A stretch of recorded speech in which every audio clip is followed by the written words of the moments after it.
ઈડીના કેસમાં કેજરીવાલને નિર્દોષ છોડવામાં આવ્યા છે. કયા કેસમાં એ ખબર નહીં, પણ જરૂરથી રિલીઝ થઈ છે, રિલીફ થઈ છે. સોરી, ફિર સે ઈડીના કેસમાં કેજરીવાલને નિર્દોષ છોડવામાં આવ્યા છે. એક નહીં પણ બે. આ જ મુદ્દે હવે સમગ્ર ગુજરાતમાં જે આમ આદમી પાર્ટીના નેતાઓ છે તેઓ ઉજવણીના મૂડમાં છે અને કેજરીવાલને નિર્દોષ ગણાવી રહ્યા છે. નમસ્કાર, હું છું ચિંતામણી પુત્ર અનિલ પટેલ. સ્વાગત છે આપનું અમારા વિશેષ કાર્યક્રમમાં. આવો સાંભળીએ, કારણ કે ઈશુદાન ગઢવીથી લઈને તમામ લોકોએ પોતાનું રિએક્શન આપ્યું છે, પણ હવે જે એમના ધારાસભ્યો છે એ અને જે સિનિયર કાર્યકર્તાઓ છે એ પણ રિએક્શન આપી રહ્યા છે. આવો સાંભળીએ કોણે શું કહ્યું. સત્યમેવ જયતે. ભગવાનને ત્યાં દેર છે પણ અંધેર નહીં.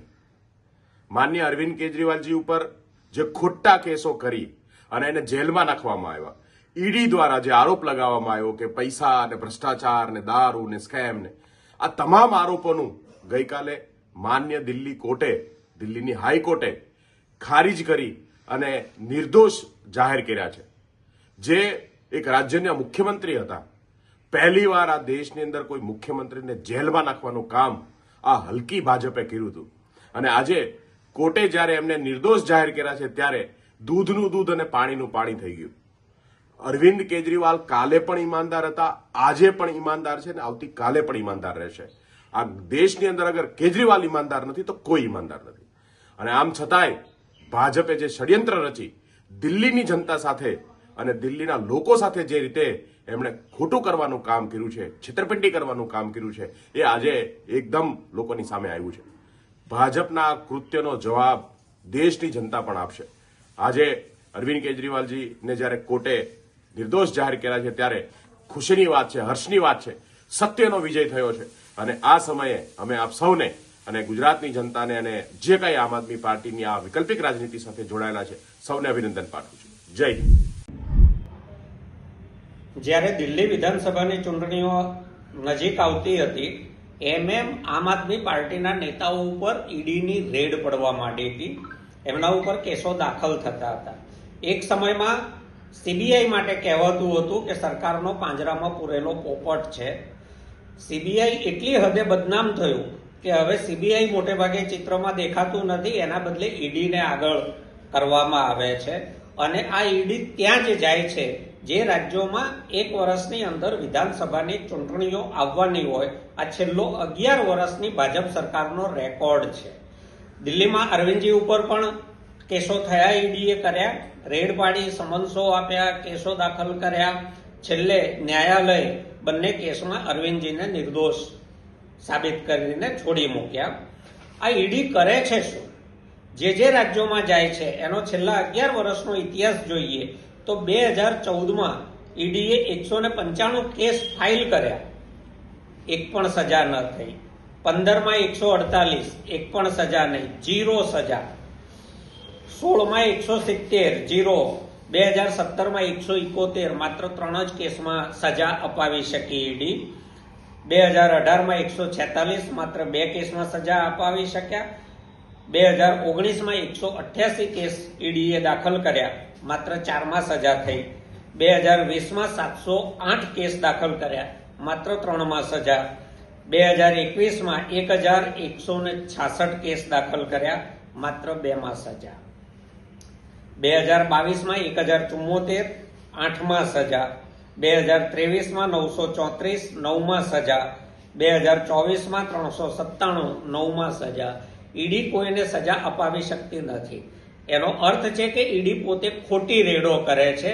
એ ભાજપની સરકાર બનાવવા માટે રેડ પાડે છે, વિપક્ષના નેતાઓને બદનામ કરે છે, મીડિયાને મસાલો આપે છે, કાલ્પનિક વાર્તાઓ છપાય છે, ટીવીના પડદે દેખાડાય છે, નેતાઓ બદનામ થાય છે, લોકોને અસંતોષ થાય છે, વિકલ્પે ભાજપને લોકો મત આપે છે, સરકાર બને ભાજપની, ત્યારે ઈડીનું કામ ત્યાં પૂરું થઈ જાય છે.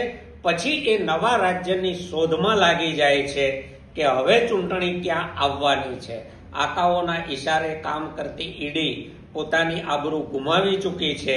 સરકારો તો આવતી અને જતી રહેશે, પણ આ ગુમાવેલી આબરૂ જેમ સીબીઆઈને પાછી નથી મળતી ચૂંટણી પંચને પાછી નથી મળતી એમ ઈડીને પણ પાછી નહીં મળે. આ સંસ્થાઓની આબરૂ લીલામ થવી એ દેશની લોકશાહી માટે ભયજનક છે.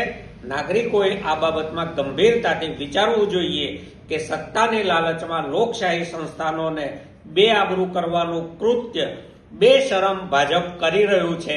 એના ઉપર લગામ લગાવવાની જરૂર છે. નમસ્કાર, હું ડોક્ટર કરણ બારોટ, પ્રદેશ મુખ્ય પ્રવક્તા આમ આદમી પાર્ટી. આજે ન્યાયાલય દ્વારા માનનીય અરવિંદ કેજરીવાલજીને ઈડીના કેસની અંદર નિર્દોષ જાહેર કરવામાં આવ્યા. આ એ જ ઈડી છે કે જેને છેલ્લા 11 વર્ષની અંદર 6300થી વધારે કેસ રજીસ્ટર કર્યા અને એમાંથી 100થી પણ વધારે ખાલી કેસની અંદર કન્વિક્શન કરવામાં આવ્યું છે. જ્યાં જ્યાં ચૂંટણી થાય છે ત્યાં ઈડી પહોંચી જાય છે અને વિપક્ષના નેતાઓને ટાર્ગેટ કરવામાં આવે છે. હવે બંગાળમાં ચૂંટણી આવી રહી છે ત્યારે ઈડી બંગાળ પહોંચી ગઈ છે. જ્યારે દિલ્હીમાં ચૂંટણી હતી ત્યારે આમ આદમી પાર્ટીના નેતાઓને બદનામ કરવા માટે એક કાવતરું ભારતીય જનતા પાર્ટી દ્વારા રચવામાં આવ્યું. આમ આદમી પાર્ટીના તમામ નેતાઓ પર ખોટા કેસ કરીને આમ આદમી પાર્ટીના નેતાઓને જેલમાં મોકલવામાં આવ્યા. પરંતુ આજની હકીકત એ છે કે અરવિંદ કેજરીવાલજી ઉપર ઈડી દ્વારા જે કેસ કરવામાં આવ્યા તેમાં એના ઉપર ન્યાયાલય દ્વારા એમને નિર્દોષ છોડી મૂકવામાં આવ્યા. અને આજની તારીખ સુધી ₹1 આમ આદમી પાર્ટીના એક નેતા પાસેથી બરામદ થયો નથી. મતલબ સાફ છે કે જ્યાં જ્યાં ચૂંટણી આવે, જ્યાં જ્યાં વિપક્ષ મજબૂત હોય ત્યારે વિપક્ષને દબાવવા માટે, વિપક્ષને હરાવવા માટે આ તમામ એજન્સીઓનો ઉપયોગ કરવામાં આવે છે. આમ આદમી પાર્ટીના ઈમાનદાર નેતાઓને બેઈમાન સાબિત કરવા માટે ભારતીય જનતા પાર્ટીના નેતાઓએ સમગ્ર દેશની અંદર કાવતરું રચ્યું હતું અને આમ આદમી પાર્ટીને બદનામ કરવાનું કાવતરું ભારતીય જનતા પાર્ટી દ્વારા રચવામાં આવ્યું હતું. પરંતુ અમને ન્યાયાલય પર વિશ્વાસ હતો. આજે ન્યાયાલય દ્વારા એ ફેસલો કરવામાં આવ્યો છે અને અરવિંદ કેજરીવાલજીને નિર્દોષ જાહેર કરવામાં આવ્યા છે. આ ભારતીય જનતા પાર્ટી માટે એક સામે એક જોવા જેવો અરીસો સમાન નિર્ણય ન્યાયાલય દ્વારા આપવામાં આવ્યો છે. અમે દેશની જનતાને અને સાથે સાથે ગુજરાતની જનતાને કહીએ છીએ કે આજે ભારતીય જનતા પાર્ટી આમ આદમી પાર્ટીના નેતાઓને બદનામ કરવાનું કાવતરું રચ્યું હતું અને આજે ગુજરાતની જનતા એ વસ્તુ સમજી ગઈ છે અને આમ આદમી પાર્ટીને ગુજરાતની અંદર તમામ જગ્યાએ જે ગુજરાતના લોકો દ્વારા પ્રેમ મળે છે, જે જનસભાઓની અંદર લાખોમાં લોકો ઉમટી પડી રહ્યા છે, એ સાબિત કરે છે કે ગુજરાતની અંદર ભારતીય જનતા પાર્ટી હવે ક્યાંક ને ક્યાંક બેકફૂટ પર છે અને ગુજરાતની જનતા પરિવર્તન ઈચ્છે છે અને આમ આદમી પાર્ટીના સહકારથી ગુજરાતની જનતાને ન્યાય અપાવવાનું, ગુજરાતની જનતાને સારી સુવિધાઓ આપવાનું કામ આગામી સમયમાં આમ આદમી પાર્ટી કરશે. જય જય ગરવી ગુજરાત, જય હિન્દ. નમસ્કાર. આમ આદમી પાર્ટીના રાષ્ટ્રીય સંયોજક અને દિલ્હીના પૂર્વ મુખ્યમંત્રી માનનીય અરવિંદ કેજરીવાલ ઉપર ભારતીય જનતા પાર્ટીની નકામી સરકારે ખૂબ આરોપો લગાવ્યા. ભ્રષ્ટાચારનો આરોપ લગાવ્યો, છબી બગાડવા માટેની પ્રયાસો કરવામાં આવ્યા, એમને જેલના સળિયા પાછળ ધકેલવામાં આવ્યા, ખોટા કેસો કરવામાં આવ્યા. છતાં પણ આજ આમ આદમી પાર્ટીના અરવિંદ કેજરીવાલજીની ઈમાનદારી સાચી સાબિત થઈ રહી છે. માનનીય નામદાર કોર્ટ દ્વારા એમને આજે 2 કેસોની અંદર નિર્દોષ જાહેર કરવામાં આવ્યા છે અને એ જ સાબિત કરે છે કે અરવિંદ કેજરીવાલજીની ઈમાનદારી હજી કટિબંધ હતી અને કટિબંધ રહેવાની છે. માનનીય અરવિંદ કેજરીવાલજીની છબી સ્પષ્ટ છે એવું કોર્ટે પણ સાબિત કરી દીધું છે અને ભારતીય જનતા પાર્ટી જે અરવિંદ કેજરીવાલજીની છબી બગાડવામાં લાગી છે એને આજે ખૂબ મોટો ઝટકો લાગ્યો છે અને જનતા પણ હવે સમજી ગઈ છે કે ભારતીય જનતા પાર્ટી સ્વચ્છ અને ઈમાનદાર નેતા માનનીય અરવિંદ કેજરીવાલજીની છબી બગાડી હતી, જેને કારણે આજે આ ખૂબ મોટો ઝટકો ભારતીય જનતા પાર્ટીને લાગ્યો છે અને આવનારા સમયોની અંદર માનનીય અરવિંદ કેજરીવાલજી હજુ વધુ 2 ગણી ગતિથી વિકાસના કાર્યો માટે સૌને તાત્પર રહેશે. સાથીઓ, જ્યારથી દેશમાં ભારતીય જનતા પાર્ટીનું શાસન આવ્યું છે ત્યારથી જ વિપક્ષના ધારાસભ્ય, સાંસદ એમની સરકાર કે મુખ્યમંત્રીને તોડવા માટે, દબાવવા માટે, ડરાવવા માટે ઈડી જેવી સંસ્થાઓનો ઉપયોગ થવાના ચાલુ થયા છે. ત્યારે ઈડી જેવી સંસ્થાઓ માત્ર ને માત્ર વિપક્ષના નેતાઓના ઘરે જ રેડ પાડે છે અને જે રાજ્યોમાં જ્યારે પણ ચૂંટણી આવે ત્યારે જ ઈડી પહોંચી જાય છે. જે લોકો ભારતીય જનતા પાર્ટીમાં જોડાય છે એમના હજારો કરોડના કૌભાંડો હશે તો એ વોશિંગ મશીનમાંથી એ સાફ સુથરા થઈ જાય છે અને એક પણ ભાજપના નેતાના ઘરે ઈડી રેડ પાડતી નથી. ત્યારે આ જ પ્રકારે થોડા સમય પહેલા દિલ્હીના મુખ્યમંત્રી અરવિંદ કેજરીવાલજી હતા ત્યારે એમના નિવાસસ્થાને રેડ પાડવામાં આવી, એમને એરેસ્ટ કરવામાં આવ્યા અને 6 મહિના જેટલા જેલવાસ એમને ભોગવવો પડ્યો. એક મુખ્યમંત્રી તરીકે જેલમાં હતા, એમના મંત્રીઓ જેલમાં હતા અને એ કેસમાં ગત રોજ દિલ્હીની કોર્ટ દ્વારા એમને નિર્દોષ જાહેર કરવામાં આવ્યા છે.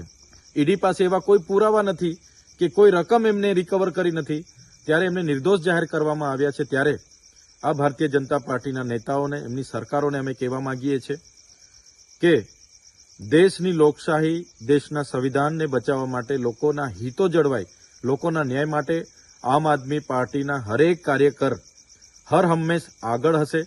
તમારા ભય, તમારો ડર, તમારી ધમકીથી કોઈ ડરવાના નથી. અને આવનારા દિવસોમાં ગુજરાતમાં પણ આ જ પ્રકારની નીતિ ભારતીય જનતા પાર્ટી કરવાની છે. તેની સામે પણ ગુજરાતમાં આમ આદમી પાર્ટી મજબૂતાઈથી લડવાની છે. એ જ ખાતરી અમે ગુજરાતની જનતાને આપવા માંગીએ છીએ. સત્ય પરેશાન થઈ શકે છે પણ પરાજિત નહીં. આજે ફરી સાબિત થયું કે લોકશાહીમાં ન્યાયતંત્ર હજુ જીવંત છે. દિલ્હી નામદાર હાઈકોર્ટનો પણ દિલથી આભાર કે જેણે ભારતીય જનતા પાર્ટી અને ઈડી દ્વારા અરવિંદજી ઉપર કરવામાં આવેલા ખોટા કેસો આજે રદબાતલ કર્યા છે. આ તકે ભાજપ અને ઈડીના મિત્રોને પણ કહેવાનું કે યાદ રાખજો, અરવિંદજી એક વિચાર છે અને વિચારને ક્યારેય જેલમાં પૂરી શકાતો નથી. સત્યમેવ જયતે. આમ આદમી પાર્ટીના નેતાઓ અને ધારાસભ્યો જે કહી રહ્યા છે તેનાથી આપ કેટલા સંમત છો? જરૂરથી કોમેન્ટ બોક્સમાં કોમેન્ટ કરજો. એ સિવાય અમારી યુટ્યુબ ચેનલને લાઇક કરો, સબસ્ક્રાઇબ કરો, બેલ આઇકન દબાવો. સાથે અમારી વેબસાઇટ છે www.gujaratplus.in, ત્યાં પણ જઈને તમે વધુ અપડેટ થઈ શકો છો. અત્યારે માટે બસ આટલું જ. નમસ્કાર.